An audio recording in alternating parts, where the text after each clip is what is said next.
पिंपळगावला HDFC बँकेच्या डाव्या बाजूला महेश भेळबत्ता यांचं गोदाम आहे. या गोदामाला लागलेली आग आणि ह्या आगीने आता रौद्र स्वरूप धारण केलेलं बघतोय आपण. HL आणि पिंपळगाव नगरपालिकेचे अग्निशामक दल या ठिकाणी दाखल झालं आहे. पण आगीचं स्वरूप एवढं रौद्र आहे की आगीचे आगडोंब उसळत आहे आणि प्रचंड मोठ्या प्रमाणात इथं हानी झाली. सिलेंडरचे काही स्फोट झालेत.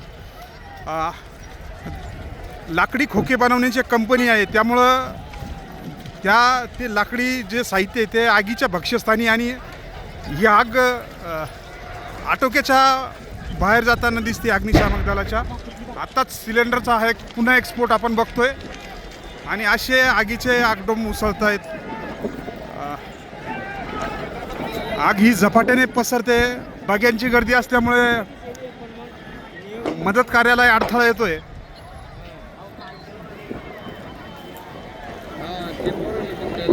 आपण बघू शकतो अग्निशामक दलाचे जवान या ठिकाणी आग विझवण्याचा प्रयत्न करतायत. गेल्या 5 वर्षातली पिंपळावतली सगळ्यात मोठी भीषण दुर्घटना, आगीची दुर्घटना आपण बघू शकतोय. कालपासनं ही 3री आग या ठिकाणी पिंपळावतली ही दुर्घटना. पिंपळावचे माजी सरपंच भास्करराव बनकरी हे या ठिकाणी उपस्थित झालेत.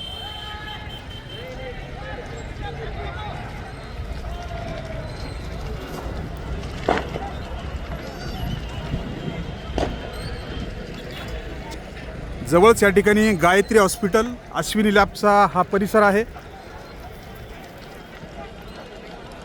तापमानात मोठी वाढ झाली असल्याने आगीने अधिकच भीषण असं स्वरूप घेतलं आहे.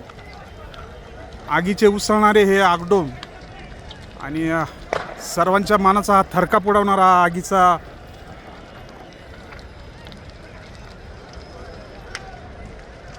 लाखो रुपयाची हानी या दुर्घटनेत झाल्याची प्राथमिक माहिती मिळते.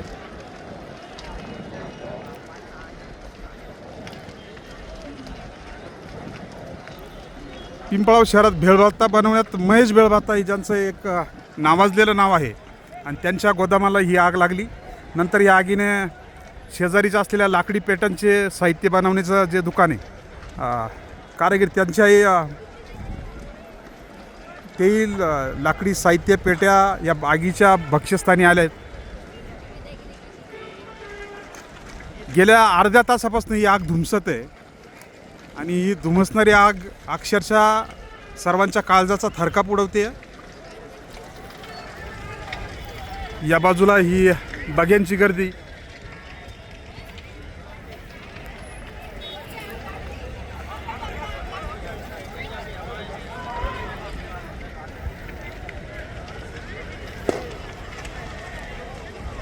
अग्निशामक दल गेल्या अर्ध्या तासापासून शर्थीचे प्रयत्न करतायत. त्यांना लवकरच यश येईल अशी एक अपेक्षा आपण करूया. पुढील अपडेट लवकरच देतो.